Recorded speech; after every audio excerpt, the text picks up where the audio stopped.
परम सत्कार को सतगुरां दे साजे नवाजे गुरु प्यारे गुरु सवारे खालसा साध संगत जी बड़ भागे हाँ सत संगत दे महान तीर्थ ते पहुंचे हाँ। सत संगत दियां अमोलक घड़ियां प्राप्त होईयां ने। आओ सब तो पहला सतगुरां दे बख्शिश कीती फतेह प्यार नाल बोलियो जी। वाहिगुरू जी का खालसा वाहिगुरू जी की फतेह। बड़ भागे हाँ सत संगत दे महान तीर्थ ते पहुंचे हाँ। सत संगत दियां अमोलक घड़ियां प्राप्त होईयां ने। कुछ समा रल मिल करके उस अकाल पुरख वाहिगुरू परमात्मा की सिफत सलाह दे विच जुड़िए, क्योंकि सत संगत दे विच आके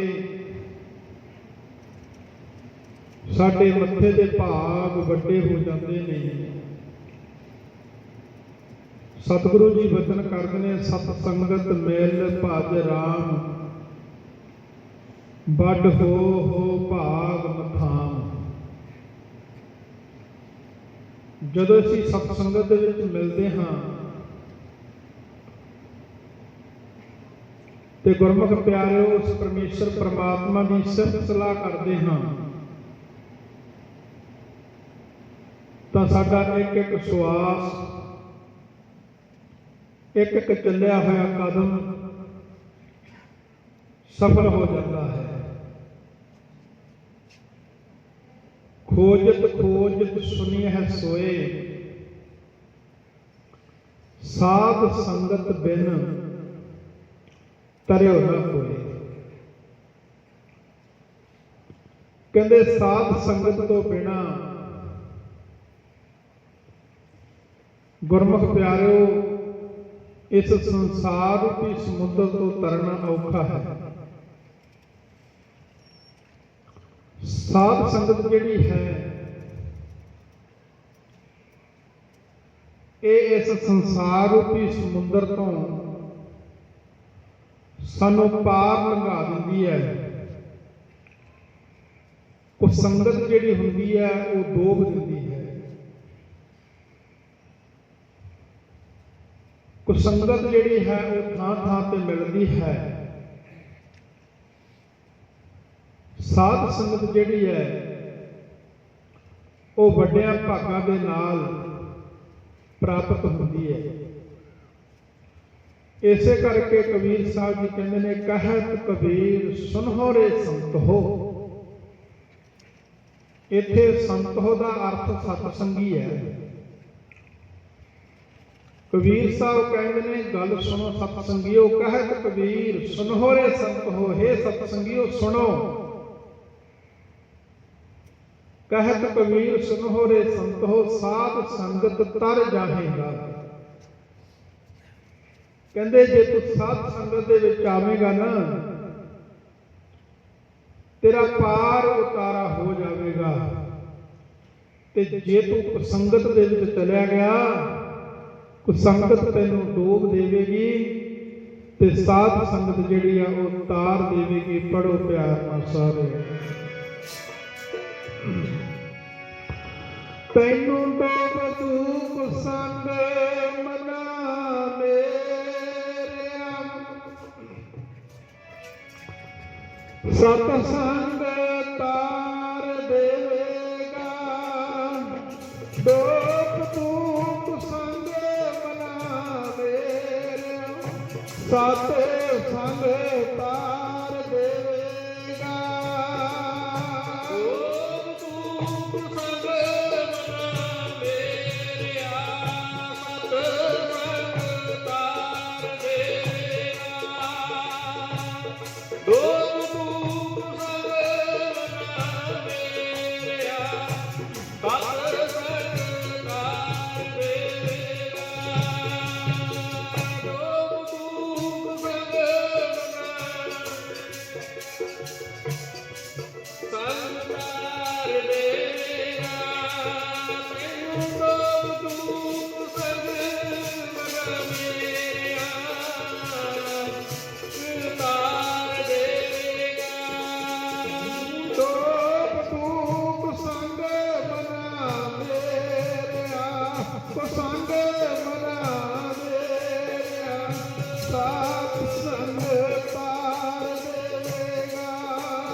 ਸਤ ਸੰਗ ਤਾਰ ਦੇਵੇਗਾ।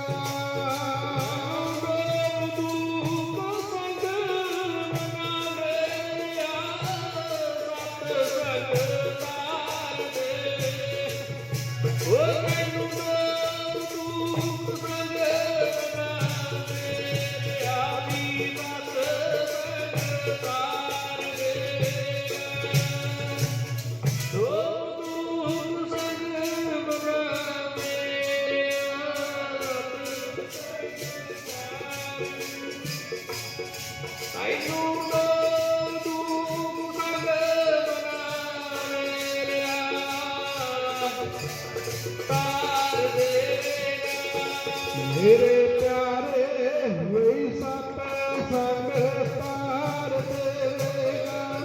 ਪਿਆਰੇ ਦੀ ਸਤ ਸੰਗ ਤਾਰ ਦੇਵੇਗਾ।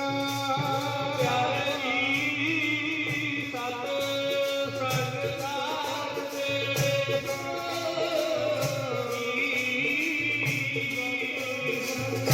ਤਾਰ ਦੇਵੇਗਾ। ਸੰਗ ਤਾਰ ਦੇਵੇਗਾ।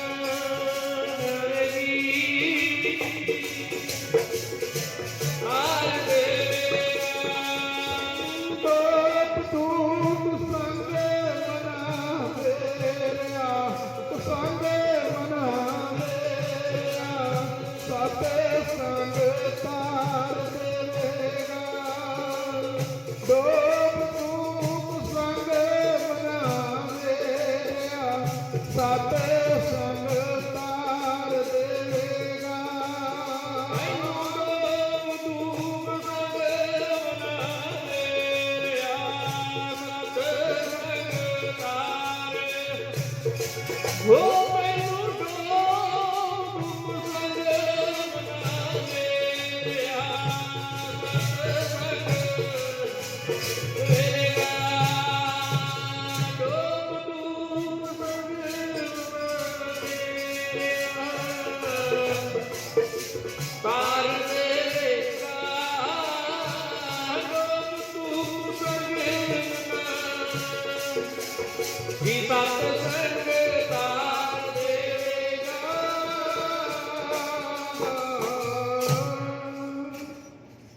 ਕਹਿਤ ਕਬੀਰ ਸੁਨਹੁ ਰੇ ਸੰਤ ਹੋ, ਸਾਧ ਸੰਗਤ ਤਰ ਜਾਹੁ। ਕਬੀਰ ਸਾਹਿਬ ਜੀ ਕਹਿੰਦੇ ਭਾਈ ਸਤਸੰਗ ਕਰਕੇ ਤੇਰਾ ਪਾਰ ਉਤਾਰਾ ਹੋ ਜਾਵੇ। ਇਸ ਕਰਕੇ ਸਤਸੰਗ ਕਰਨਾ ਬੜਾ ਜ਼ਰੂਰੀ ਹੈ। ਉਹ ਵੱਡਿਆਂ ਭਾਗਾਂ ਵਾਲੀਆਂ ਰੂਹਾਂ ਜਿਹੜੀਆਂ ਸਤਸੰਗ ਦੇ ਵਿੱਚ ਆ ਕੇ ਜੁੜਦੀਆਂ ਨੇ। ਆਓ ਆਪਾਂ ਕੁਝ ਸਮਾਂ ਗੁਰਬਾਣੀ ਦੀ ਸ਼ਬਦ ਵਿਚਾਰ ਦੇ ਨਾਲ ਜੁੜੀਏ। ਗੁਰਮੁਖ ਪਿਆਰਿਓ, ਗੁਰਬਾਣੀ ਦੀ ਵਿਚਾਰ ਕਰਨੀ ਅਤੀ ਜ਼ਰੂਰੀ ਹੈ। ਜਦੋਂ ਆਪਾਂ ਗੁਰਬਾਣੀ ਦੀ ਵਿਚਾਰ ਕਰਦੇ ਹਾਂ ਤੇ ਉਦੋਂ ਗੁਰੂ ਦਾ ਪ੍ਰਤੱਖ ਦਰਸ਼ਨ ਹੋ ਜਾਂਦਾ ਹੈ। ਗੁਰੂ ਫਿਰ ਪ੍ਰਤੱਖ ਹੋ ਕੇ ਬੋਲਦਾ। ਜਿਹੜੀ ਮੇਰੀ ਜ਼ੁਬਾਨ ਹੈ, ਮੇਰੀ ਰਸਨਾ ਤੇ ਇੱਕ ਜ਼ਰੀਆ ਹੈ, ਪਰ ਉਹ ਜਿਹੜੇ ਬੋਲਦੇ ਉਹ ਗੁਰੂ ਦੇ ਹੁੰਦੇ ਨੇ। ਇਸ ਕਰਕੇ ਗੁਰਮੁਖ ਪਿਆਰਿਓ, ਗੁਰੂ ਦੀ ਬਾਣੀ ਜੋ ਸਾਨੂੰ ਸਤਿਗੁਰੂ ਸੱਚੇ ਪਾਤਸ਼ਾਹ ਮਹਾਰਾਜ ਬਾਣੀ ਵਿੱਚ ਸਮਝਾਉਂਦੇ ਨੇ, ਆਪਾਂ ਇੱਕ ਸ਼ਬਦ ਦੀ ਵਿਚਾਰ ਸਮੇਂ ਦੇ ਵਿੱਚ ਰਹਿ ਕੇ ਸੰਪੂਰਨ ਕਰਨ ਦਾ ਯਤਨ ਕਰਾਂਗੇ। ਆਪੋ ਆਪਣੀਆਂ ਮਨੋਵਿਰਤੀ ਨੂੰ ਕਾਗਰ ਕਰਕੇ ਇੱਕ ਵਾਰੀ ਆਖੋ ਜੀ, ਸਤਿਨਾਮ ਸ੍ਰੀ ਵਾਹਿਗੁਰੂ ਜੀ। ਆਸਾ ਮਹੱਲਾ ਪੰਜਵਾ। ਆਸਾ ਰਾਗ ਦੇ ਵਿੱਚ ਪੰਜਵੇਂ ਪਾਤਸ਼ਾਹ ਸ਼ਹੀਦਾਂ ਦੇ ਸਰਤਾਜ ਧੰਨ ਗੁਰੂ ਅਰਜਨ ਦੇਵ ਪਾਤਸ਼ਾਹ ਮਹਾਰਾਜ ਜੀ ਸਾਨੂੰ ਕਲਯੁਗੀ ਜੀਵਾਂ ਨੂੰ ਇਸ ਪਾਵਨ ਪਵਿੱਤਰ ਗੁਰਬਾਣੀ ਦੁਆਰਾ ਸ਼ਬਦ ਦੇ ਵਿੱਚ ਉਪਦੇਸ਼ ਬਖਸ਼ਿਸ਼ ਕਰ ਰਹੇ ਹਨ ਜੀ। ਤੂੰ ਬੇਅੰਤ ਅਵਗਤ ਗੋਚਰ, ਇਹੋ ਸਭ ਤੇਰਾ ਆਕਾਰ।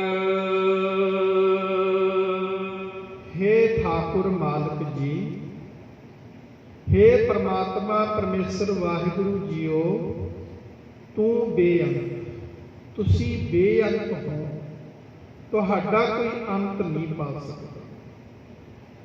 ਅੰਤ ਨਾ ਸਿਫਤੀ ਕਹਿਣ ਨਾ ਅੰਤ, ਅੰਤ ਨਾ ਕਰਨਾ ਦੇਰ ਨਾ ਅੰਤ। ਤੁਹਾਡੀਆਂ ਸਿਫਤਾਂ ਕਰਕੇ ਵੀ ਕੋਈ ਤੁਹਾਡਾ ਅੰਤ ਨਹੀਂ ਪਾ ਸਕਦਾ। ਤੁਹਾਡੇ ਵਿੱਚ ਗੁਣ ਹੀ ਗੁਣ ਨੇ, ਤੇਰੇ ਕਵਣ ਕਵਣ ਗੁਣ ਕਹਿ ਕਹਿ ਗਾਵਾਂ। ਤੂੰ ਸਾਹਿਬ ਗੁਣੀ ਨਿਧਾਨ, ਤੁਮਰੀ ਮਹਿਮਾ ਵਰਨ ਨਾ ਸਾਕੋ। ਤੂੰ ਠਾਕੁਰ ਊਚ ਭਗਵਾਨ। ਹੇ ਠਾਕੁਰ ਮਾਲਕ ਜੀ, ਤੁਸੀਂ ਬੇਅੰਤ ਹੋ, ਤੂੰ ਬੇਅੰਤ, ਅਵਗਤ, ਤੁਸੀਂ ਅਦ੍ਰਿਸ਼ ਹੋ। ਆਹ ਅੱਖਾਂ ਜਿਹੜੀਆਂ ਸਾਡੀਆਂ ਨੇ ਇਹ ਤੁਹਾਨੂੰ ਨਹੀਂ ਦੇਖ ਸਕਦੀਆਂ। ਉਹ ਮਾਲਕ ਨੂੰ ਵੇਖਣ ਵਾਸਤੇ ਉਹ ਅੱਖਾਂ ਹੋਰ ਨੇ। ਗੁਰੂ ਸਾਹਿਬ ਜੀ ਪਾਵਨ ਪਵਿੱਤਰ ਗੁਰਬਾਣੀ ਵਿੱਚ ਬਚਨ ਕਰਦੇ, ਉਹ ਕਿਹੜੀਆਂ ਅੱਖਾਂ ਨੇ? ਮਹਾਰਾਜ ਕਹਿੰਦੇ ਨਾਨਕ ਸੇ ਅੱਖੜੀਆਂ ਬਿਆਨ ਜਿਨੇ ਦਿਸੰਦੋ ਮਾਂ ਪ੍ਰੀ। ਉਹ ਮਾਂ ਪ੍ਰੀ ਜਿਹੜਾ ਪਰਮੇਸ਼ਰ ਵੇਖਣ ਵਾਲਾ ਹੈ, ਉਹ ਇਹਨਾਂ ਅੱਖਾਂ ਦੇ ਨਾਲ, ਸਥੂਲ ਅੱਖਾਂ ਦੇ ਨਾਲ ਨਹੀਂ ਦਿਸਦਾ। ਉਹ ਸੂਖਮ ਅੱਖਾਂ ਹੋਰ ਨੇ। ਨਾਨਕ ਸੇ ਅੱਖੜੀਆਂ ਬਿਆਨ, ਉਹ ਹੋਰ ਅੱਖਾਂ ਨੇ। ਤੇ ਗੁਰਮੁਖ ਪਿਆਰਿਓ, ਸਤਿਗੁਰੂ ਗੁਰੂ ਅਰਜਨ ਦੇ ਪਾਤਸ਼ਾਹ ਮਹਾਰਾਜ ਜੀ ਇਸ ਪਾਵਨ ਪਵਿੱਤਰ ਸ਼ਬਦ ਦੇ ਵਿੱਚ ਉਸ ਪਰਮੇਸ਼ਰ ਦੀ ਸਿਫਤ ਕਰ ਰਹੇ ਹਨ। ਹੇ ਪ੍ਰਮਾਤਮਾ ਠਾਕੁਰ ਮਾਲਕ ਜੀ, ਤੁਸੀਂ ਬੇਅੰਤ ਹੋ, ਤੁਸੀਂ ਅਦ੍ਰਿਸ਼ ਹੋ, ਤੁਸੀਂ ਅਗੋਚਰ ਹੋ। ਅਗੋਚਰ ਦਾ ਭਾਵ ਹੁੰਦਾ ਤੁਸੀਂ ਇੰਦਰੀਆਂ ਦੇ ਅਵਿਸ਼ੇ ਹੋ। ਭਾਵ ਜਿਹੜੇ ਸਾਡੇ ਆ ਇੰਦਰੇ ਨੇ ਇਹ ਤੁਹਾਨੂੰ ਵੇਖ ਨਹੀਂ ਸਕਦੇ, ਨਾ ਤੁਹਾਨੂੰ ਕੋਈ ਫੜ ਸਕਦਾ ਹੈ। ਤੁਸੀਂ ਅਗੋਚਰ ਹੋ, ਤੁਹਾਡੇ ਤੱਕ ਸਾਡੀ ਪਹੁੰਚ ਨਹੀਂ ਹੈ, ਤੁਸੀਂ ਪਹੁੰਚ ਤੋਂ ਪਰੇ ਹੋ। ਤੂੰ ਬੇਅੰਤ, ਅਵਗਤ, ਅਗੋਚਰ, ਇਹ ਸਭ ਤੇਰਾ ਆਕਾਰ। ਜੋ ਕੁਝ ਅਸੀਂ ਆ ਅੱਖਾਂ, ਸਥੂਲ ਅੱਖਾਂ ਦੇ ਨਾਲ ਵੇਖ ਰਹੇ ਹਾਂ, ਇਹ ਜਿੰਨਾ ਵੀ ਆਕਾਰ ਹੈ, ਬ੍ਰਹਮੰਡ ਹੈ, ਧਰਤੀ, ਆਕਾਸ਼, ਸਮੁੰਦਰ, ਪਹਾੜ, ਜੋ ਕੁਝ ਵੀ ਦੇਖ ਰਹੇ ਹਾਂ, ਇਹ ਸਾਰੇ ਆਕਾਰ, ਸਾਰੇ ਆਕਾਰਾਂ ਦੇ ਜੀਵ ਜੰਤ ਜੋ ਵੀ ਕੁਝ ਹੈ, ਤੇ ਗੁਰਮੁਖ ਪਿਆਰੋ, ਇਹ ਸਭ ਕੁਝ ਉਸ ਪਰਮੇਸ਼ਰ ਵਾਹਿਗੁਰੂ ਨੇ ਆਪ ਹੀ ਉਹਨੇ ਆਕਾਰ ਸਾਰੇ ਜੀਵਾਂ ਦੇ ਬਣਾਏ ਹੋਏ। ਤੂੰ ਬੇਅੰਤ, ਅਵਗਤ, ਅਗੋਚਰ, ਇਹ ਸਭ ਤੇਰਾ ਆਕਾਰ। ਹੇ ਵਾਹਿਗੁਰੂ ਜੀ, ਇਹ ਜਿੰਨੇ ਵੀ ਆਕਾਰ ਨੇ ਇਹ ਤੁਹਾਡੇ ਆਪ ਨੇ ਹੀ ਬਣਾਏ ਹੋਏ ਹਨ। ਕਿਆ ਹਮ ਜੰਤ ਕਰਹਿ ਚਤਰਾਈ, ਜਾ ਸਭ ਕਿਛ ਤੁਝੈ ਮੰਝਾਰ। ਹੇ ਸਤਿਗੁਰੂ ਜੀ, ਅਸੀਂ ਜੰਤ ਵਿਚਾਰੇ ਕੀ ਕਰ ਸਕਦੇ? ਜਿਹੜਾ ਪਰਮੇਸ਼ਰ ਹੈ, ਪਰਮਾਤਮਾ ਹੈ, ਉਹਦੇ ਮੂਹਰੇ ਸਾਡੀ ਵੀ ਕੋਈ ਚਤੁਰਾਈ ਨਹੀਂ ਕਰਦੀ। ਕਿਉਂਕਿ ਸਤਿਗੁਰੂ ਜੀ ਪਵਿੱਤਰ ਗੁਰਬਾਣੀ ਜੀ ਦੇ ਵਿੱਚ ਵਚਨ ਕਰਦੇ ਨੇ, ਚਤੁਰਾਈ ਨਾ ਚਤੁਰ ਕੁਝ ਪਾਈਐ। ਚਤੁਰਾਈਆਂ ਦੇ ਨਾਲ ਉਹ ਪਰਮੇਸ਼ਰ ਪਰਮਾਤਮਾ ਵਾਹਿਗੁਰੂ ਦੀ ਪ੍ਰਾਪਤੀ ਨਹੀਂ ਹੁੰਦੀ, ਨਾ ਹੀ ਉੱਥੇ ਕੋਈ ਸਿਆਣਪ ਚੱਲਦੀ ਹੈ। ਭਾਵੇਂ ਲੱਖਾਂ ਸਿਆਣਪਾਂ ਮਨੁੱਖ ਦੇ ਕੋਲ ਹੋਣ, ਲੱਖਾਂ ਸਿਆਣਪਾਂ ਕਰਕੇ ਕੋਈ ਯਤਨ ਕਰੇ ਵੀ ਮੈਂ ਪਰਮੇਸ਼ਰ ਨੂੰ ਪ੍ਰਾਪਤ ਕਰ ਲਵਾਂ, ਉਹ ਪਰਮਾਤਮਾ ਪਰਮੇਸ਼ਰ ਵਾਹਿਗੁਰੂ ਨੂੰ ਪ੍ਰਾਪਤ ਨਹੀਂ ਕਰ ਸਕਦਾ। ਮਹਾਰਾਜ ਨੇ ਬਾਣੀ ਦੇ ਵਿੱਚ ਵੀ ਕਹਿ ਦਿੱਤਾ, ਸਹਿਸ ਸਿਆਣਪਾਂ ਲੱਖ ਹੋ ਹੈ, ਤਾਂ ਇੱਕ ਨਾ ਚੱਲੇ ਨਾਲ। ਇੱਕ ਵੀ ਬੰਦੇ ਦੀ ਸਿਆਣਪ ਆਪਣੇ ਨਾਲ ਨਹੀਂ ਚੱਲਦੀ। ਰਾਜੇ ਜਨਮੇਜੇ ਵਰਗਿਆਂ ਨੇ ਬੜੀਆਂ ਸਿਆਣਪਾਂ ਵਰਤੀਆਂ ਸਨ। ਵੈਸੇ ਇਸ ਸੰਸਾਰ ਤੋਂ ਨਹੀਂ ਜਾਂਦੇ, ਪਰ ਉਹਨਾਂ ਦੀ ਇੱਕ ਵੀ ਸਿਆਣਪ ਨਹੀਂ ਚੱਲੀ। ਅਫਲਾਤੂ ਵਰਗਿਆਂ ਨੇ ਬੜੀਆਂ ਸਿਆਣਪਾਂ ਚਲਾਈਆਂ ਆਪਣੀਆਂ, ਤੇ ਪਰ ਗੁਰਮੁਖ ਪਿਆਰੋ, ਉਹਨਾਂ ਦੀਆਂ ਸਿਆਣਪਾਂ ਕਿਸੇ ਕੰਮ ਨਹੀਂ ਆਉਂਦੀਆਂ, ਚਤੁਰਾਈਆਂ ਕਿਸੇ ਕੰਮ ਨਹੀਂ ਆਉਂਦੀਆਂ। ਚਤੁਰਾਈ ਸਿਆਣਪਾਂ ਕਿਤੇ ਕੰਮ ਨਾ ਆਈਐ, ਤੁਠਾ ਸਾਹਿਬ ਜੋ ਦੇਵੈ ਸੋਈ ਪਾਈਐ। ਉਹ ਮਾਲਕ ਵਾਹਿਗੁਰੂ ਪਰਮੇਸ਼ਰ ਜਿਹੜਾ ਕੁਝ ਖੁਸ਼ ਹੋ ਕੇ ਸਾਨੂੰ ਬਖਸ਼ ਦਿੰਦਾ ਹੈ ਉਹ ਪ੍ਰਾਪਤ ਹੁੰਦਾ ਹੈ। ਤੇ ਉਹ ਵਾਹਿਗੁਰੂ ਪਰਮੇਸ਼ਰ ਪਰਮਾਤਮਾ ਜਿਹੜਾ ਹੈ ਉਹਦੇ ਅੱਗੇ ਸਾਡੀ ਕੋਈ ਚਤੁਰਾਈ ਸਿਆਣਪ ਨਹੀਂ ਕਰਦਾ। ਤੇ ਗੁਰਮੁਖ ਪਿਆਰੇ ਉਸ ਵਾਹਿਗੁਰੂ ਪਰਮਾਤਮਾ ਦੇ ਹੁਕਮ ਦੇ ਵਿੱਚ ਹੀ ਸਾਰੇ ਜੀਵ ਚੱਲ ਰਹੇ ਹਨ। ਹਾਂਜੀ ਸਿੰਘ ਸਾਹਿਬ ਦੁਆਰੇ ਪੜ੍ਹੋ ਪੰਕਤੀ। ਕਿਆ ਹਮ ਜੰਤ ਕਰਹਿ ਚਤਰਾਈ, ਜਾ ਸਭ ਕਿਛ ਤੁਝੈ ਮਝਾਰ।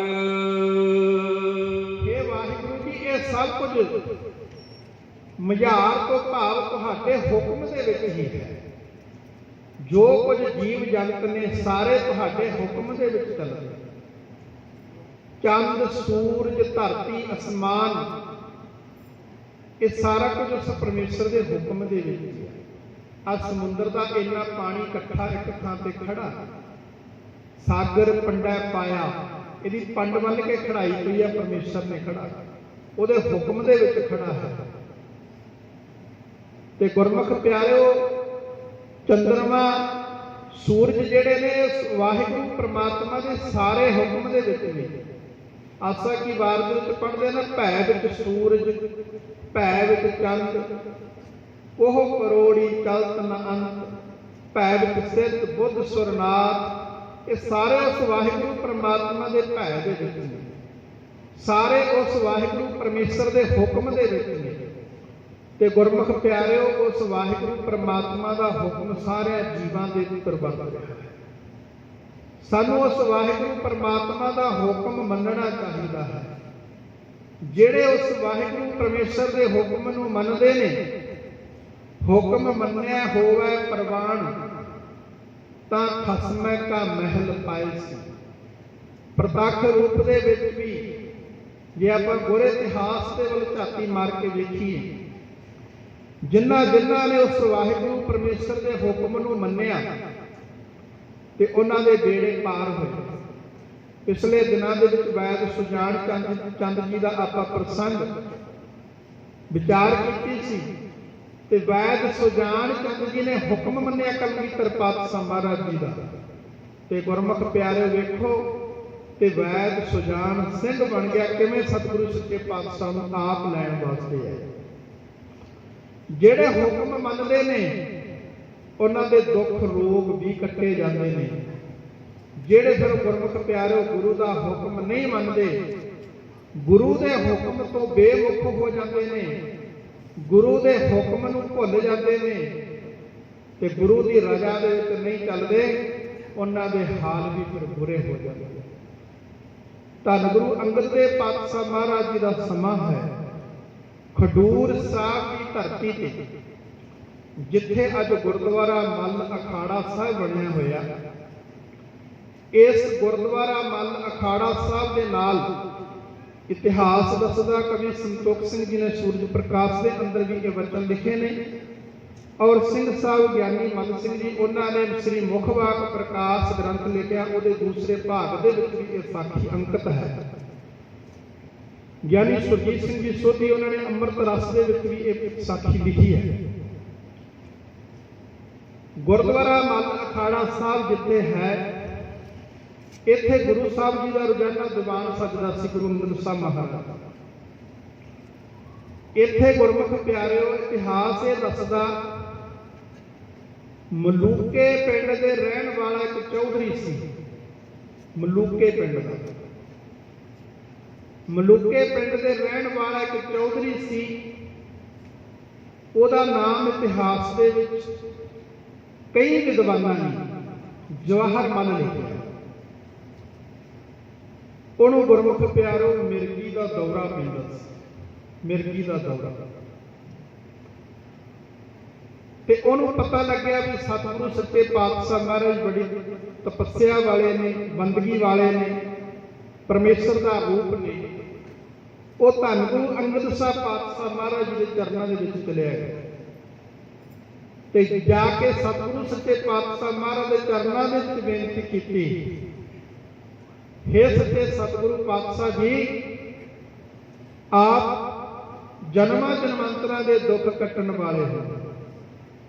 क्योंकि सतगुरु जी की बाणी का फैसला है, जन्म जन्म के दुख निवारै, सूका मन साधारै, दर्शन भेट होत निहाला, हर का नाम विचारै, मेरा बैद गुरु गोबिंदा, हर हर नाम औखत मुख देवै, काटै जम की ठंडा।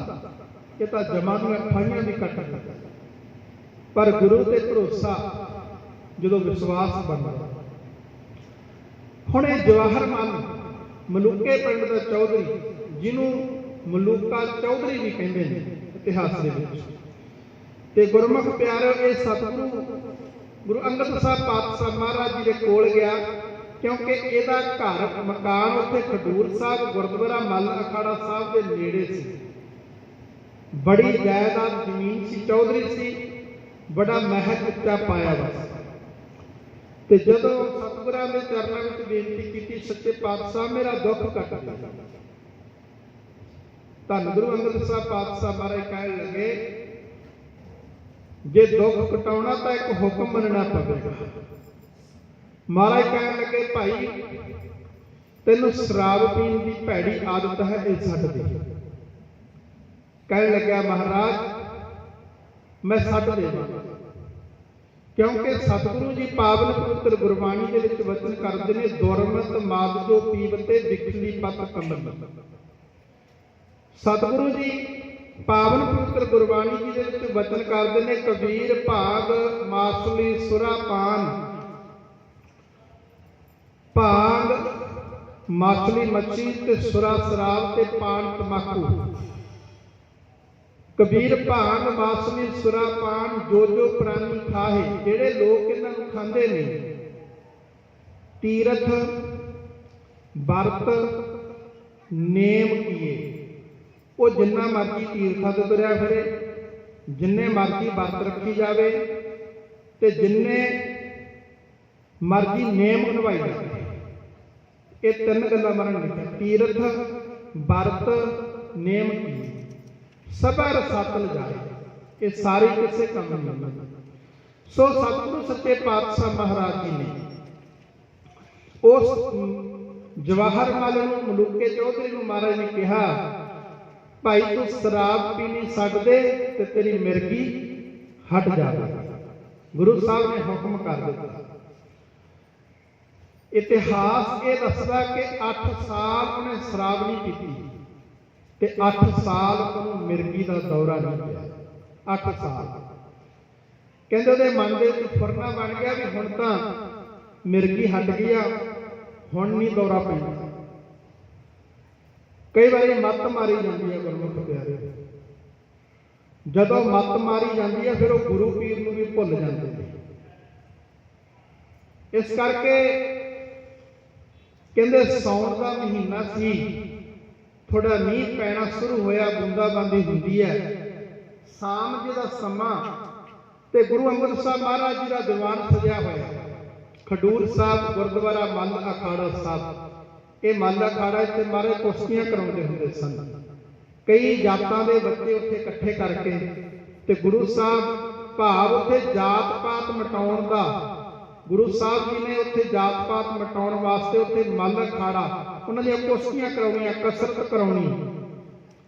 ते गुरमुख प्यारे जिथे बाणी भजन सिमरन उत्थे शरीर का भी ध्यान रखना, उन्होंने महाराज ने उत्थे मल अखाड़ा साहब गुरुद्वारा साहब रचिया। सतगुरु सच्चे पातशाह महाराज जी का उत्थे दीवान सजिया होया। शाम का समा ते इहने शराब पी लई, शराब पी के नशे दे विच हो के ते गुरु साहब जी नूं भुल गया।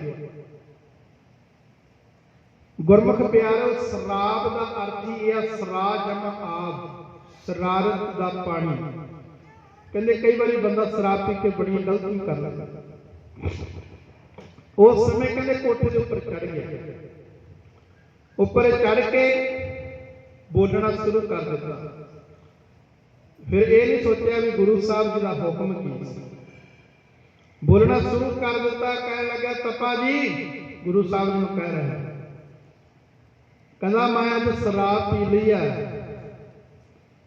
ਤਪਾ ਜੀ ਮੈਂ ਸ਼ਰਾਬ ਪੀ ਲਈ, ਸਿੱਖੀ ਛੱਡਤੀ, ਜਿਵੇਂ ਸ਼ਰਾਬੀ ਬੋਲਦੇ ਨੇ ਉਸ ਤਰ੍ਹਾਂ ਬੋਲ ਰਿਹਾ। ਕਹਿੰਦਾ ਤਪਾ ਜੀ ਮੈਂ ਸਿੱਖੀ ਛੱਡੀ। ਤੇ ਗੁਰੂ ਸਾਹਿਬ ਦਾ ਦੀਵਾਨ ਤੇ ਮਹਾਰਾਜ ਕਹਿੰਦੇ ਰੌਲਾ ਪੈ ਰਿਹਾ, ਕਹਿਣ ਲੱਗੇ ਮਹਾਰਾਜ ਚੌਧਰੀ ਆ, ਸ਼ਰਾਬ ਪੀਤੀ ਆ, ਨਸ਼ੇ 'ਚ ਬੋਲ ਰਿਹਾ ਮਹਾਰਾਜ। ਮਹਾਰਾਜ ਕਹਿੰਦੇ ਕੀ ਕਹਿ ਰਿਹਾ? ਕਹਿੰਦਾ ਮਹਾਰਾਜ ਮੈਂ ਸਿੱਖੀ ਛੱਡੀ।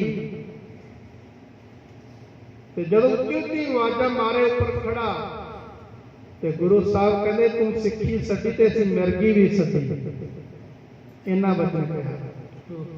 ਇੰਨਾ ਵਚਨ ਕਹਿਣ ਦੀ ਦੇਰ ਸੀ ਗੁਰਮੁਖ ਪਿਆਰਿਓ, ਉਸੇ ਸਮੇਂ ਤਾਰੀ ਤੋਂ ਥੱਲੇ ਡਿੱਗਿਆ ਤੇ ਡਿੱਗਣ ਸਾਰ ਮੌਤ ਹੋ ਗਈ। ਇਹਨੂੰ ਕਹਿੰਦੇ ਨੇ ਗੁਰੂ ਦਾ ਹੁਕਮ। ਜਦੋਂ ਅਸੀਂ ਗੁਰੂ ਦੇ ਹੁਕਮ ਤੋਂ ਬੇਮੁਖ ਹੋ ਜਾਈਏ, ਗੁਰੂ ਤੋਂ ਬੇਮੁਖ ਹੋ ਜਾਈਏ, ਫਿਰ ਜਿਹੜਾ ਗੁਰੂ ਤੋਂ ਬੇਮੁਖ ਹੋ ਜਾਂਦਾ ਉਹਨਾਂ ਦੀ ਹਾਲਤ ਹੀ ਹੋ ਜਾਂਦੀ। ਕਦੇ ਵੀ ਗੁਰੂ ਤੋਂ ਬੇਮੁਖ ਨਾ ਹੋਈਏ, ਗੁਰੂ ਦੇ ਹੁਕਮ ਦੇ ਵਿੱਚ ਰਹੀਏ, ਗੁਰੂ ਦੀ ਰਜ਼ਾ ਦੇ ਵਿੱਚ ਰਹੀਏ, ਗੁਰੂ ਦੇ ਭਾਣੇ ਦੇ ਵਿੱਚ ਰਹੀਏ। ਸਤਿਗੁਰੂ ਸੱਚੇ ਪਾਤਸ਼ਾਹ ਮਹਾਰਾਜ ਸਾਨੂੰ ਇਸ ਸ਼ਬਦ ਦੇ ਵਿੱਚ ਇੱਥੇ ਇਹ ਸਿਖਾ ਰਹੇ ਨੇ ਕਿ ਉਸ ਦੇ ਭਾਣੇ ਦੇ ਵਿੱਚ, ਉਸ ਪਰਮੇਸ਼ਰ ਦੇ ਹੁਕਮ ਦੇ ਵਿੱਚ ਕਿਵੇਂ ਰਹਿਣਾ ਹੈ। ਇਹੀ ਬੰਦਗੀ ਸਿੰਘ ਸਾਹਿਬ ਦੁਆਰੇ ਪੜ੍ਹੇ। ਕਿਆ ਹਮ ਜੰਤ ਕਰਹਿ ਚਤੁਰਾਈ, ਜਾ ਸਭ ਕਿਸ ਤੁਜੈ ਮਝਾਰ। ਹੇ ਵਾਹਿਗੁਰੂ ਜੀ, ਹੇ ਪ੍ਰਮਾਤਮਾ ਜੀ, ਅਸੀਂ ਕੀ ਚਤੁਰਾਈਆਂ ਕਰ ਸਕਦੇ ਹਾਂ ਤੁਹਾਡੇ? ਅਸੀਂ ਮਹਾਰਾਜ ਸਾਡੀ ਕੋਈ ਚਤੁਰਾਈ ਨਹੀਂ ਕਰਨੀ, ਸਭ ਕੁਝ ਤੁਝੇ ਮਝਾਰ, ਸਾਰਾ ਕੁਝ ਤੇਰੇ ਹੁਕਮ ਦੇ ਵਿੱਚ ਹੀ ਚੱਲ ਰਿਹਾ ਹੈ। ਮੇਰੇ ਸਤਿਗੁਰ ਆਪਣੇ ਬਾਲਕ ਰੱਖੋ ਲੀਲਾ ਧਾਰ। ਇਹ ਮੇਰੇ ਮਾਲਕ ਜੀ, ਤੁਸੀਂ ਸਾਡੇ ਮਾਲਕ ਹੋ, ਅਸੀਂ ਬਾਲਕ ਹਾਂ ਤੁਹਾਡੇ, ਤੁਹਾਡੇ ਬੱਚੇ ਹਾਂ। ਤੁਸੀਂ ਰੱਖੋ ਆਪਣੀ ਲੀਲਾ ਧਾਰ। ਹੇ ਵਾਹਿਗੁਰੂ ਜੀ, ਤੁਸੀਂ ਆਪਣਾ ਹੀ ਟੋਜ ਵਰਤਾ ਕੇ, ਕੌਤਕ ਵਰਤਾ ਕੇ, ਸਤਿਗੁਰੂ ਜੀ ਤੁਸੀਂ ਸਾਨੂੰ ਕਲਯੁਗੀ ਜੀਵਾਂ ਨੂੰ ਆਪਣਾ ਹੀ ਆਸਰਾ ਦੇ ਕੇ ਅਸੀਂ ਤੁਹਾਡੇ ਬਾਲਕ ਬੱਚੇ ਹਾਂ, ਸਾਨੂੰ ਰੱਖਣਾ ਕਰੋ, ਸਾਨੂੰ ਵਿਕਾਰਾਂ ਤੋਂ ਬਚਾਉਣਾ ਕਰੋ। ਦੇਹੋ ਸਮਤ ਸਦਾ ਗੁਣ ਗਾਵਾ, ਮੇਰੇ ਠਾਕੁਰ ਅਗਮ ਅਪਾਰ। ਹੇ ਮੇਰੇ ਠਾਕੁਰ ਪ੍ਰਮਾਤਮਾ ਪਰਮੇਸ਼ਰ ਜੀ ਅਗਮ ਅਪਾਰ। ਹੇ ਸੱਚੇ ਪਾਤਸ਼ਾਹ ਜੀ, ਅਸੀਂ ਤੁਹਾਡੇ ਜਨਤ ਹਾਂ ਤੇ ਤੁਸੀਂ ਸਤਿਗੁਰੂ ਜੀ ਸਾਡੇ ਤੇ ਕਿਰਪਾ ਕਰਕੇ ਸਾਨੂੰ ਵਿਕਾਰਾਂ ਦੇ ਵੱਲੋਂ ਰੋਕ ਕੇ ਸਾਨੂੰ ਆਪਣੇ ਚਰਨਾਂ ਦੇ ਨਾਲ ਜੋੜਨਾ ਕਰੋ। ਰਹਾਉ ਵਿਸਰਾਮ ਦੇ ਕੇ ਸਤਿਗੁਰੂ ਜੀ ਅੱਗੇ ਸਮਝਾਉਂਦੇ ਹਨ। ਜੈਸੇ ਜਨਨ ਜਠਰ ਮਹਿ ਪ੍ਰਾਨੀ, ਉਹ ਰਹਿਤਾ ਨਾਮ ਆਧਾਰ। ਜਨਨ ਕਹਿੰਦੇ ਨੇ ਮਾਂ ਨੂੰ, ਜੈਸੇ ਜਨਨ, ਜਠਰ ਕਹਿੰਦੇ ਨੇ ਪੇਟ ਨੂੰ, ਮਾਂ ਦੇ ਪੇਟ ਦੇ ਵਿੱਚ। ਕਹਿੰਦੇ ਜਿਵੇਂ ਮਾਂ ਦੇ ਪੇਟ ਦੇ ਵਿੱਚ, ਜੈਸੇ ਜਨਨ ਜਠਰ ਮਹਿ ਪ੍ਰਾਨੀ, ਕਹਿੰਦੇ ਜਿਵੇਂ ਪ੍ਰਾਣੀ ਉਸ ਮਾਂ ਦੇ ਪੇਟ ਦੇ ਵਿੱਚ ਰਹਿੰਦਾ ਹੈ। ਹਾਂਜੀ, ਅਗਲੀ ਪੰਕਤੀ ਇਹੀ। ਜੈਸੇ ਜਨਨ ਜਠਰ ਮਹਿ ਪ੍ਰਾਨੀ, ਉਹ ਰਹਿਤਾ ਨਾਮ ਆਧਾਰ। ਇਹ ਸਤਿਗੁਰੂ ਜੀ, ਬੱਚਾ ਜਿਹੜਾ ਬਾਲਕ ਹੈ, ਪ੍ਰਾਣੀ ਹੈ, ਇਹ ਮਾਂ ਦੇ ਪੇਟ ਦੇ ਵਿੱਚ ਵੀ ਤੁਹਾਡੇ ਨਾਮ ਦੇ ਆਸਰੇ ਕਰਕੇ ਰਹਿੰਦਾ ਹੈ। ਪ੍ਰਤਪਾਲ ਮਾਤਾ ਉਦਰ ਰਾਖੈ, ਉਦਰ ਕਹਿੰਦੇ ਪੇਟ ਨੂੰ, ਉਹ ਵਾਹਿਗੁਰੂ ਪਰਮੇਸ਼ਰ ਮਾਂ ਦੇ ਪੇਟ ਦੇ ਵਿੱਚ। ਪ੍ਰਤਪਾਲ ਮਾਤਾ ਉਦਰ ਰਾਖੈ, ਲਗਨ ਦੇਤ ਨ ਸੇਕ। ਉੱਥੇ ਵੀ ਉਹ ਮਾਂ ਦੇ ਪੇਟ ਦੇ ਵਿੱਚ ਵੀ ਇੰਨੀ ਅੱਗ ਤੇਜ਼ ਹੁੰਦੀ ਆ, ਉੱਥੇ ਸੇਕ ਨਹੀਂ ਲੱਗਣ ਦਿੰਦਾ। ਪਰ ਉੱਥੇ ਗੁਰਮੁਖ ਪਿਆਰਿਓ ਪਰਮੇਸ਼ਰ ਦਾ ਨਾਮ ਜਪਦਾ ਹੈ। ਮਹਾਰਾਜ ਕਹਿੰਦੇ ਨੇ ਮਾਤ ਗਰਭ ਮਹਿ ਆਪਨ ਸਿਮਰਨ ਦੇ, ਤਹ ਤੁਮ ਰਾਖਣ ਹਾਰੇ।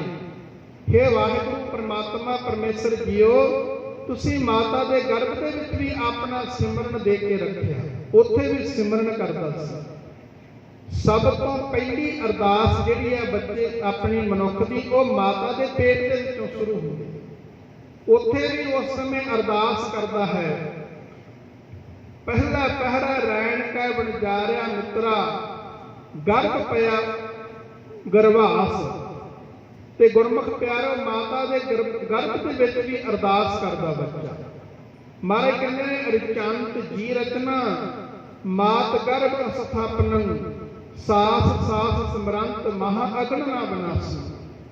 ਮੁਖ ਤਲੈ ਪੈਰ ਉਪਰੇ ਬਸੰਦੋ ਕੋਹ ਥੜਾ ਥਾ ਨਾਨਕ ਸੋ ਧਣੀ ਕਿਉਂ ਵਿਸਾਰੇ ਉਧਰ ਹੈ ਦਿਸਦਾ ਨਾ।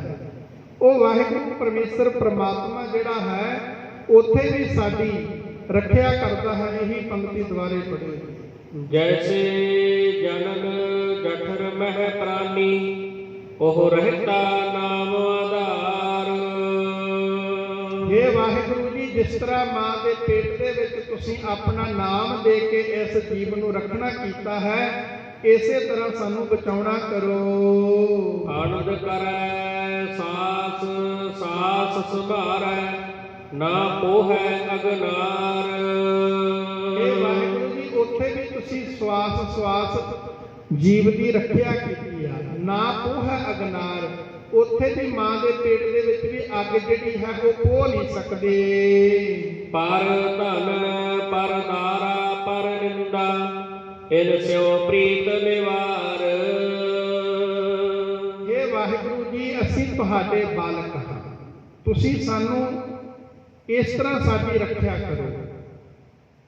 ਸਤਿਗੁਰੂ ਸੱਚੇ ਪਾਤਸ਼ਾਹ ਮਹਾਰਾਜ ਇਸ ਪੰਕਤੀ ਵਿੱਚ ਸਮਝਾਉਂਦੇ ਨੇ, ਪਰ ਧਨ ਪਰ ਦਾਰਾ ਪਰ ਨਿੰਦਾ। ਪਰ ਧਨ ਪਰਾਇਆ ਧਨ, ਕਿਸੇ ਪਰਾਏ ਧਨ ਦੇ ਉੱਪਰ ਨਿਗਾਹ ਚਲੀ ਜਾਣੀ ਵੀ ਇਹ ਸਾਡੇ ਘਰ ਦੇ ਵਿੱਚ, ਇਹਨਾਂ ਦੀਆਂ ਚੀਜ਼ਾਂ ਸਾਡੇ ਘਰ ਦੇ ਵਿੱਚ ਆ ਜਾਣ। ਪਰਾਇਆ ਧਨ ਤੇ ਪਰਾਇਆ ਤਨ, ਤੇ ਗੁਰਮੁਖ ਪਿਆਰਿਓ ਪਰਾਏ ਤਨ ਦੇ ਉੱਪਰ ਕਿਸੇ ਦੇ ਨਿਗਾਹ ਚਲੀ ਜਾਣੀ, ਉਹ ਭਾਵੇਂ ਕੋਈ ਪੁਰਸ਼ ਹੈ ਭਾਵੇਂ ਕੋਈ ਬੀਬੀ ਹੈ। ਦੇਖ ਪਰਾਈਆਂ ਚੰਗੀਆਂ, ਭਾਈ ਗੁਰਦਾਸ ਜੀ ਦੇ ਬਚਨ ਨੇ, ਮਾਵਾਂ ਭੈਣਾਂ ਧੀਆਂ ਜਾਣਾ ਹੈ। ਕਹਿੰਦੇ ਆਪ ਤੋਂ ਛੋਟੀ ਨੂੰ ਬੱਚੀ ਤੇ ਬਰਾਬਰ ਦੀ ਨੂੰ ਭੈਣ ਤੇ ਵੱਡੀ ਨੂੰ ਮਾਂ ਦੇ ਮੁਤਾਬਕ ਸਮਝਣਾ। ਤੇ ਇਸੇ ਤਰ੍ਹਾਂ ਬੀਬੀਆਂ ਨੇ ਆਪ ਤੋਂ ਛੋਟੇ ਨੂੰ ਬੱਚਾ ਤੇ ਬਰਾਬਰ ਦੇ ਨੂੰ ਭਰਾ ਤੇ ਵੱਡਿਆਂ ਨੂੰ ਪਿਤਾ ਦੇ ਸਮਾਨ ਸਮਝਣਾ ਹੈ। ਗੁਰਮੁਖ ਪਿਆਰਿਓ, ਸਤਿਗੁਰੂ ਸੱਚੇ ਪਾਤਸ਼ਾਹ ਮਹਾਰਾਜ ਜੀ ਨੇ ਸਾਨੂੰ ਗੁਰਬਾਣੀ ਦੇ ਵਿੱਚ ਬੜਾ ਸਮਝਾਉਣ ਦੇ ਯਤਨ ਕੀਤੇ ਨੇ। ਸਤਿਗੁਰੂ ਸੱਚੇ ਪਾਤਸ਼ਾਹ ਮਹਾਰਾਜ ਕਹਿੰਦੇ, ਪਰ ਧਨ ਪਰ ਦਾਰਾ ਪਰ ਹਰੀ ਤਾਕੈ ਨਿਕਟ ਬਸੈ ਨਰ ਹਰੀ। ਜਿਹਨੇ ਪਰਾਇਆ ਧਨ ਤੇ ਪਰਾਇਆ ਤਨ ਵੇਖਣਾ ਛੱਡ ਦਿੱਤਾ, ਤਿਆਗ ਦਿੱਤਾ, ਕਹਿੰਦੇ ਰੱਬ ਉਹਦੇ ਬੜਾ ਨੇੜੇ ਹੋ ਜਾਂਦਾ ਹੈ। ਪਰ ਧਨ ਤੇ ਪਰ ਧਨ ਪਰ ਦਾਰਾ, ਦਾਰਾ ਕਹਿੰਦੇ ਨੇ ਇਸਤਰੀ ਨੂੰ। ਕਹਿੰਦੇ ਜਿਹਨੇ ਇਹ ਵੇਖਣਾ ਛੱਡ ਦਿੱਤਾ ਤੇ ਕਹਿੰਦੇ ਉਹ ਰੱਬ ਉਹਦੇ ਬੜਾ ਨੇੜੇ ਹੁੰਦਾ ਹੈ। ਤਾਕਾ ਨਿਕਟ ਬਸੈ ਨਰ, ਉਹ ਪਰਮੇਸ਼ਰ ਉਹਦੇ ਨੇੜੇ ਵਸਦਾ ਹੈ। ਤੇ ਇਸੇ ਕਰਕੇ ਸਾਨੂੰ ਕਾਮ ਦੇ ਸੰਬੰਧੀ ਵੀ ਸਾਨੂੰ ਸੱਚੇ ਪਾਤਸ਼ਾਹ ਜੀ ਨੇ ਗੁਰਬਾਣੀ ਦੇ ਵਿੱਚ ਬੜਾ ਸੁਚੇਤ ਕੀਤਾ। ਕਹਿੰਦੇ ਕਈ ਵਾਰੀ ਕਾਮ ਦੇ ਵਸ ਹੋ ਕੇ ਮਨੁੱਖ ਆਪਣੇ ਪਰਿਵਾਰ ਨੂੰ ਛੱਡ ਕੇ, ਤੇ ਚਾਹੇ ਗੁਰਮੁਖ ਪਿਆਰਿਓ ਭੈਣ ਹੈ ਚਾਹੇ ਭਰਾ, ਤੇ ਸਤਿਗੁਰੂ ਸੱਚੇ ਪਾਤਸ਼ਾਹ ਮਹਾਰਾਜ ਕਹਿੰਦੇ ਉਹ ਨਰਕ ਦੇ ਵਿੱਚ ਡਿੱਗ ਪੈਂਦਾ ਹੈ। ਹੇ ਕਾਮੰ ਨਰਕ ਵਿਸਰਾਮੰ ਬਹੁ ਜੋਨੀ ਪ੍ਰਭਾਵਨ ਹੈ। ਕਾਮ ਦੇ ਵਸ ਹੋ ਕੇ ਹੇ ਕਾਮੰ ਨਰਕ ਵਿਸਰਾਮੰ, ਕਹਿੰਦੇ ਤੇਰਾ ਅਗਲਾ ਥਾਂ ਨਰਕਾਂ ਦੇ ਵਿੱਚ ਹੋਵੇਗਾ। ਹੇ ਕਾਮੰ ਨਰਕ ਵਿਸਰਾਮੰ ਬਹੁ ਜੋਨੀ ਪ੍ਰਭਾਵਨ ਹੈ। ਇਸ ਸ੍ਰੀਤੀ ਦੇ ਵਿੱਚ ਤੇ ਗੁਰਮੁਖ ਪਿਆਰਿਓ, ਉੱਥੇ ਫਿਰ ਜਪ ਤਪ ਕੀਤੇ ਵੀ ਸਾਰੇ ਵਿਅਰਥ ਹੋ ਜਾਂਦੇ। ਸਤਿਗੁਰੂ ਜੀ ਕਿੰਨੇ ਥਾਵਾਂ ਤੇ ਸਮਝਾਉਂਦੇ ਨੇ ਗੁਰੂ ਗ੍ਰੰਥ ਸਾਹਿਬ ਦੇ ਵਿੱਚ। ਮਹਾਰਾਜ ਕਹਿੰਦੇ, ਰੇ ਨਰ ਕਾਏ ਪਰ ਗ੍ਰਹਿ ਜਾਏ। ਐ ਮਨੁੱਖ ਤੂੰ ਕਿਉਂ ਪਰਾਏ ਘਰਾਂ ਦੇ ਵਿੱਚ ਜਾਣਾ। ਰੇ ਨਰ ਕਾਏ ਪਰ ਗ੍ਰਹਿ ਜਾਏ। ਕੁਚਲ, ਕੁਚਲ ਕਹਿੰਦੇ ਨੇ ਗੰਦੇ ਨੇ, ਗੰਦਿਆ ਕਠੋਰ, ਕਠੋਰ ਕਹਿੰਦੇ ਨੇ ਪੱਥਰ ਨੂੰ। ਇਹ ਪੱਥਰ ਦਿਲ, ਕਾਮ ਕਾਮੀ, ਗਰਦਬ ਗਦਾ, ਇੰਨਾ ਕੁਝ ਮਰ ਨਹੀਂ ਪਿਆ। ਕਹਿੰਦੇ ਰੇ ਨਰ ਕਾਏ ਪਰ ਗ੍ਰਹਿ ਜਾਏ। ਕੁਚਲ ਕਠੋਰ ਕਾਮ ਗਰਦਬ, ਤੁਮ ਨਹੀਂ ਸੁਣਿਓ ਧਰਮ ਰਹਿ। ਕਿਤੇ ਤੱਕ ਇਹ ਨਹੀਂ ਸੁਣਿਆ ਵੀ ਧਰਮ ਦਾ ਸਜ਼ਾ ਦੇਗਾ। ਤੇ ਇੰਨੇ ਬਚਨ ਸਤਿਗੁਰੂ ਸੱਚੇ ਪਾਤਸ਼ਾਹ ਮਹਾਰਾਜ ਗੁਰਬਾਣੀ ਸਾਨੂੰ ਸਮਝਾ ਰਹੇ ਨੇ। ਇਸ ਕਰਕੇ ਸਤਿਗੁਰੂ ਜੀ ਕਹਿੰਦੇ ਨੇ, ਪਾਰ ਧਨ ਪਰ ਦਾਰਾ। ਮਹਾਰਾਜ ਕਹਿੰਦੇ ਭਾਈ ਪਰਾਇਆ ਧਨ ਤੇ ਪਰਾਈ ਇਸਤਰੀ, ਇੱਥੇ ਦਾਰਾ ਨਾਮ ਇਸਤਰੀ ਦਾ ਹੈ, ਕਹਿੰਦੇ ਭਾਈ ਇਹਨਾਂ ਦਾ ਤਿਆਗ ਕਰਨਾ ਹੈ। ਇਹੀ ਪੰਕਤੀ ਦੁਆਰੇ ਪਰ ਧਨ ਪਰ ਦਾਰਾ ਪਰ ਨਿੰਦਾ, ਹਿਰਸਿਓ ਪ੍ਰੀਤ ਨਿਵਾਰ। ਪਰਾਇਆ ਧਨ ਤੇ ਪਰਾਇਆ ਤਨ ਤੇ ਪਰਾਈ ਨਿੰਦਾ, ਨਿੰਦਿਆ ਵੀ ਗੁਰਮੁਖ ਪਿਆਰਿਓ ਇਹਨਾਂ ਦੇ ਬਰਾਬਰ ਹੈ। ਐਵੇਂ ਕੋਈ ਗੱਲ ਕਈ ਵਾਰੀ ਅਸੀਂ ਕੋਈ ਸੁਣੀ ਸੁਣਾਈ ਗਾਹਾਂ ਕਰੀ ਜਾਣੀ, ਉਸ ਗੱਲ ਦਾ ਪਤਾ ਵੀ ਨਹੀਂ ਹੁੰਦਾ। ਤੇ ਗੁਰਮੁਖ ਪਿਆਰਿਓ ਐਵੇਂ ਆਪਣੇ ਕੋਲੋਂ ਹੀ ਵਾਧੂ ਦੀਆਂ ਗੱਲਾਂ ਬਣਾ ਕੇ ਕਿਸੇ ਦੀ ਬਦਨਾਮੀ ਕਰਨੀ, ਇਹਨੂੰ ਨਿੰਦਿਆ ਕਹਿੰਦੇ। ਨਿੰਦਾ ਦੀ ਪਰਿਭਾਸ਼ਾ ਹੈ ਵੀ ਗੱਲ ਹੋਵੇ ਨਾ, ਗੱਲ ਦਾ ਪਤਾ ਨਾ ਹੋਵੇ, ਆਪਣੇ ਕੋਲੋਂ ਹੀ ਗੱਲ ਬਣਾ ਕੇ ਕਿਸੇ ਦੀ ਵਾਧੂ ਦੀ ਬਦਨਾਮੀ ਕਰੀਏ, ਇਹਨੂੰ ਨਿੰਦਿਆ ਕਹਿੰਦੇ। ਤੇ ਗੁਰਮੁਖ ਪਿਆਰਿਓ ਨਿੰਦਿਆ ਜਿਹੜੇ ਕਰਦੇ ਨੇ, ਸਤਿਗੁਰੂ ਨੇ ਬਾਣੀ ਦੇ ਵਿੱਚ ਉਹਨਾਂ ਨੂੰ ਕਿੰਨੇ ਸਖਤ ਬਚਨ ਕਹੇ। ਮਾਰੇ ਕਹਿੰਦੇ ਮੂੰਹ ਕਾਲੇ ਤੇ ਨਿੰਦਕਾਂ, ਨਿੰਦਕਾਂ ਦੇ ਮੂੰਹ ਕਾਲੇ ਹੁੰਦੇ ਨੇ, ਨਰਕੇ ਕੋਲ ਉਹ ਨਰਕਾਂ ਦੇ ਵਿੱਚ ਪਾਏ ਜਾਂਦੇ। ਸੋ ਇਸ ਕਰਕੇ ਪਿਆਰਿਓ ਇਹ ਗੁਰੂ ਗ੍ਰੰਥ ਸਾਹਿਬ ਮਹਾਰਾਜ ਦੇ ਗੁਰਬਾਣੀ ਦੇ ਸ਼ਬਦ ਨੇ, ਗੁਰਬਾਣੀ ਦੇ ਬਚਨ ਨੇ। ਕੋਈ ਵੀ ਵਚਨ ਮੇਰਾ ਆਪਣੇ ਕੋਲੋਂ ਨਹੀਂ ਹੋਵੇਗਾ, ਜਿੰਨੇ ਵਚਨ ਹੋਣਗੇ ਗੁਰੂ ਗ੍ਰੰਥ ਸਾਹਿਬ ਦੀ ਬਾਣੀ ਦੇ ਮੁਤਾਬਕ ਸਮਝਣ ਦਾ ਯਤਨ ਕਰਿਓ। ਸਤਿਗੁਰੂ ਜੀ ਇਸ ਸ਼ਬਦ ਦੇ ਵਿੱਚ ਸਾਨੂੰ ਕਹਿ ਰਹੇ ਨੇ, ਪਰ ਧਨ ਪਰ ਦਾਰਾ ਪਰ ਨਿੰਦਾ, ਇਨਸਿਓ ਪ੍ਰੀਤ ਨਿਵਾਰ। हे ਸਤਿਗੁਰੂ ਜੀ ਤੁਸੀਂ ਸਾਡੇ ਤੇ ਤਰਸ ਕਰੋ। ਗੁਰੂ ਅਰਜਨ ਸਾਹਿਬ ਪਾਤਸ਼ਾਹ ਮਹਾਰਾਜ ਉਸ ਅਕਾਲ ਪੁਰਖ ਦੇ ਸਨਮੁਖ ਹੋ ਕੇ ਉੱਤਮ ਪੁਰਖ ਦੇ ਵਿੱਚ ਵਚਨ ਕਰ ਰਹੇ ਨੇ, हे ਵਾਹਿਗੁਰੂ ਜੀ ਸਾਡੇ ਤੇ ਕਿਰਪਾ ਕਰੋ, ਇਨਸਿਓ ਪ੍ਰੀਤ ਨਿਵਾਰ। ਤੇ ਇਹਨਾਂ ਦੇ ਨਾਲ ਸਾਡੀ ਪ੍ਰੀਤੀ ਦੂਰ ਕਰ ਦਿਓ, ਇਹਨਾਂ ਦੇ ਨਾਲ ਸਾਡੀ ਕਿਤੇ ਪ੍ਰੀਤੀ ਪੈ ਨਾ ਜਾਵੇ। ਇਸ ਕਰਕੇ ਭਾਈ ਸਤਿਗੁਰੂ ਸੱਚੇ ਪਾਤਸ਼ਾਹ ਮਹਾਰਾਜ ਇਸ ਤਰ੍ਹਾਂ ਸਮਝਾਉਂਦੇ ਹਨ, ਚਰਨ ਕਮਲ ਸੇਵੀ ਹਿਰਦੇ ਅੰਤਰ, ਗੁਰ ਪੂਰੇ ਕੈ ਆਧਾਰ। ਚਰਨ ਕਮਲ ਸੇਵੀ ਹਿਰਦ ਅੰਤਰ, ਆਪਣੇ ਹਿਰਦੇ ਦੇ ਵਿੱਚ ਉਸ ਵਾਹਿਗੁਰੂ ਪ੍ਰਮਾਤਮਾ ਦੇ ਚਰਨਾਂ ਕਮਲਾਂ ਨੂੰ ਤੇ ਗੁਰਮੁਖ ਪਿਆਰਿਓ ਵਸਾਉਣਾ ਕਰੀਏ। ਉਸ ਵਾਹਿਗੁਰੂ ਪਰਮੇਸ਼ਰ ਦੇ ਨਾਮ ਨੂੰ ਆਧਾਰ ਕਹੀਏ, ਆਸਰਾ ਬਣਾ ਕੇ ਉਸ ਸਤਿਗੁਰੂ ਸੱਚੇ ਪਾਤਸ਼ਾਹ ਮਹਾਰਾਜ ਜੀ ਦੇ ਚਰਨਾਂ ਨੂੰ ਆਪਣੇ ਹਿਰਦੇ ਵਿੱਚ ਵਸਾਈਏ। ਦੁਬਾਰਾ ਪੜਿਓ ਜੀ, ਚਰਨ ਕਮਲ ਸੇਵੀ ਹਿਰਦੇ ਅੰਤਰ, ਗੁਰ ਪੂਰੇ ਕੈ ਆਧਾਰ। ਪੂਰੇ ਗੁਰੂ ਦੇ ਆਧਾਰ ਕਹੀਏ, ਆਸਰੇ ਦੇ ਨਾਲ ਗੁਰੂ ਦੇ ਚਰਨ ਹਿਰਦੇ ਦੇ ਵਿੱਚ ਵਸਦੇ ਨੇ। ਤੇ ਗੁਰਮੁਖ ਪਿਆਰਿਓ ਧਿਆਨ ਜਿਹੜਾ ਧਰਨਾ ਹੈ ਗੁਰੂ ਦੇ ਸ਼ਬਦ ਦਾ ਧਰੀਏ। ਗੁਰੂ ਦੇ ਸ਼ਬਦ ਦਾ ਧਿਆਨ ਜਦੋਂ ਅਸੀਂ ਧਰਾਂਗੇ, ਇਹ ਸਮਝੋ ਕਿ ਗੁਰੂ ਦੇ ਚਰਨਾਂ ਦਾ ਧਿਆਨ ਧਰ ਲਿਆ। ਜਿਹੜੇ ਗੁਰੂ ਦੇ ਸ਼ਬਦ ਨੇ ਉਹੀ ਗੁਰਮੁਖ ਪਿਆਰਿਓ ਗੁਰੂ ਦੇ ਚਰਨ ਹੁੰਦੇ। ਗੁਰੂ ਦੇ ਚਰਨ ਹਰ ਵੇਲੇ ਸਾਨੂੰ ਹਿਰਦੇ ਦੇ ਵਿੱਚ ਵਸਾਉਣੇ ਚਾਹੀਦੇ। ਜੇ ਅਸੀਂ ਗੁਰੂ ਦੇ ਸ਼ਬਦ ਨੂੰ ਹਿਰਦੇ ਦੇ ਵਿੱਚ ਨਹੀਂ ਵਸਾਇਆ ਤੇ ਸਮਝੋ ਅਸੀਂ ਗੁਰੂ ਦੇ ਚਰਨਾਂ ਨੂੰ ਹਿਰਦੇ ਦੇ ਵਿੱਚ ਨਹੀਂ ਵਸਾਇਆ। ਗੁਰੂ ਦੇ ਸ਼ਬਦ ਨੂੰ, ਗੁਰੂ ਦੇ ਚਰਨਾਂ ਨੂੰ ਹਿਰਦੇ ਵਿੱਚ ਵਸਾ ਕੇ ਕਿਵੇਂ ਵਸਾਉਣਾ? ਜਿਵੇਂ ਹੁਣ ਆਪਾਂ ਪੜ੍ਹਦੇ ਹਾਂ ਵੀ ਇੱਕ ਓੰਕਾਰ, ਇਸ ਨੂੰ ਆਪਾਂ ਹਿਰਦੇ ਦੇ ਵਿੱਚ ਵਸਾ ਲਈਏ ਤੇ ਸਮਝੋ ਅਸੀਂ ਗੁਰੂ ਦੇ ਚਰਨ ਹਿਰਦੇ ਦੇ ਵਿੱਚ ਵਸਾ ਲਏ। ਫਿਰ ਕਿਵੇਂ? ਕਦੇ ਵੀ ਕੋਈ ਵੀ ਕੰਮ ਕਰੀਏ ਬਸ ਹਿਰਦੇ ਦੇ ਵਿੱਚ ਇੱਕੋ ਹੀ ਗੱਲ ਹੋਵੇ ਵੀ ਇੱਕ ਪਰਮਾਤਮਾ ਤੋਂ ਬਿਨਾਂ ਹੋਰ ਦੂਜਾ ਕੋਈ ਨਹੀਂ। ਕੋਈ ਵੀ ਕਾਰਜ ਕਰਨਾ ਵੀ ਇੱਕ ਪਰਮਾਤਮਾ ਤੋਂ ਬਿਨਾਂ ਹੋਰ ਦੂਜਾ ਕੋਈ ਨਹੀਂ ਹੈ। ਤੇ ਗੁਰਮੁਖ ਪਿਆਰਿਓ ਜੇ ਅਸੀਂ ਇੱਕ ਓੰਕਾਰ ਵੀ ਕਹੀ ਜਾਂਦੇ ਆ ਤੇ ਫਿਰ ਨਾਲੇ ਅਸੀਂ ਕਿਸੇ ਹੋਰ ਨੂੰ ਵੀ ਪੁੱਛੀ ਜਾਂਦੇ ਆ, ਤੇ ਇਹਦਾ ਮਤਲਬ ਫਿਰ ਅਸੀਂ ਇੱਕ ਓੰਕਾਰ ਨੂੰ ਹਜੇ ਹਿਰਦੇ ਦੇ ਵਿੱਚ ਵਸਾਇਆ ਨਹੀਂ। ਗੁਰੂ ਦੇ ਸ਼ਬਦ ਨੂੰ, ਗੁਰੂ ਦੇ ਚਰਨ ਨੂੰ ਹਿਰਦੇ ਦੇ ਵਿੱਚ ਵਸਾਇਆ ਨਹੀਂ। ਇਹ ਗੁਰੂ ਦੇ ਚਰਨ ਨੇ ਤੇ ਇਹਨੂੰ ਆਪਾਂ ਹਿਰਦੇ ਦੇ ਵਿੱਚ ਵਸਾਈਏ। ਇੱਕ ਓੰਕਾਰ ਨੂੰ ਹਿਰਦੇ ਦੇ ਵਿੱਚ ਵਸਾ ਲਈਏ ਤਾਂ ਸਾਡਾ ਪਾਰ ਉਤਾਰਾ ਹੋ ਜਾਵੇਗਾ। ਇਸ ਕਰਕੇ ਸਤਿਗੁਰੂ ਜੀ ਅੱਗੇ ਸਮਝਾਉਂਦੇ ਹਨ, ਗ੍ਰਹਿ ਮੰਦਰ ਮਹਿਲਾ ਜੋ ਦਿਸ ਹੈ, ਨਾ ਕੋਈ ਸੰਗਾਰ। ਗ੍ਰਹਿ ਘਰ, ਮੰਦਰ, ਮਹਿਲ, ਮਾੜੀਆਂ ਜੋ ਕੁਝ ਵੀ ਦਿਸ ਰਿਹਾ ਹੈ, ਗ੍ਰਹਿ ਮੰਦਰ ਮਹਿਲਾ ਜੋ ਦਿਸ ਹੈ, ਨਾ ਕੋਈ ਸੰਗਾਰ। ਕਹਿੰਦੇ ਇਹਨਾਂ ਦੇ ਵਿੱਚੋਂ ਕੁਝ ਵੀ ਸੰਗਾਰ ਤੋਂ ਭਾਵ ਸਾਡਾ ਸੰਗ ਸਾਥੀ ਨਹੀਂ ਹੈ, ਨਾਲ ਨਿਭਣ ਵਾਲਾ ਨਹੀਂ ਹੈ। ਜਬ ਲਗ ਜੀਵਹਿ ਕਲੀ ਕਾਲ ਮਹਿ ਜਰ ਨਾਨਕ ਨਾਮ ਸਮਾਰ। ਇੱਥੇ ਕਲੀ ਕਾਲ ਦਾ ਅਰਥ ਕਰਨਾ ਸੰਸਾਰ। ਕਹਿੰਦੇ ਜਿੰਨਾ ਚਿਰ ਅਸੀਂ ਸੰਸਾਰ ਦੇ ਵਿੱਚ ਰਹਿਣਾ ਹੈ ਤਾਂ ਗੁਰਮੁਖ ਪਿਆਰਿਓ ਉਸ ਪਰਮੇਸ਼ਰ ਵਾਹਿਗੁਰੂ ਪ੍ਰਮਾਤਮਾ ਦਾ ਨਾਮ ਜਪੀਏ ਤੇ ਨਾਮ ਜਪ ਕੇ ਫਿਰ ਅਸੀਂ ਇਸ ਸੰਸਾਰ ਰੂਪੀ ਸਮੁੰਦਰ ਤੋਂ ਪਾਰ ਉਤਰ ਜਾਵਾਂਗੇ।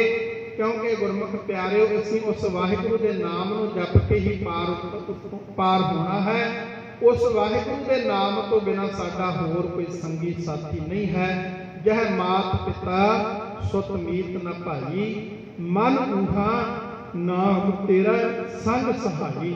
ਉਸ ਵਾਹਿਗੁਰੂ ਨਾਮ ਨੇ ਹੀ ਸਾਡੇ ਨਾਲ ਜਾਣਾ ਹੈ ਤੇ ਇੱਕ ਧਾਰਨਾ ਪੜ੍ਹ ਕੇ ਇੱਥੇ ਹੀ ਸਮਾਪਤੀ ਕਰਨੀ।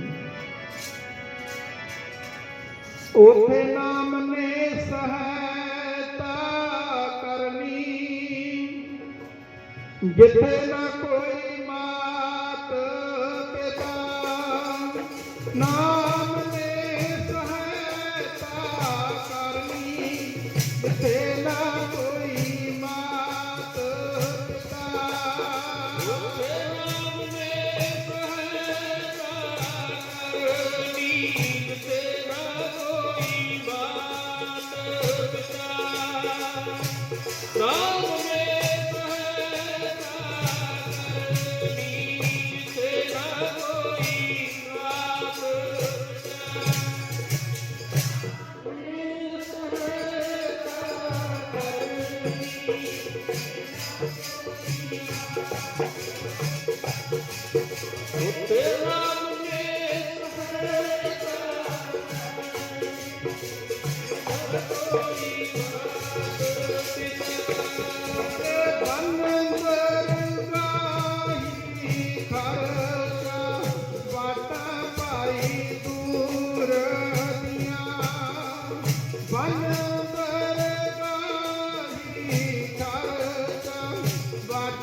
Thank you.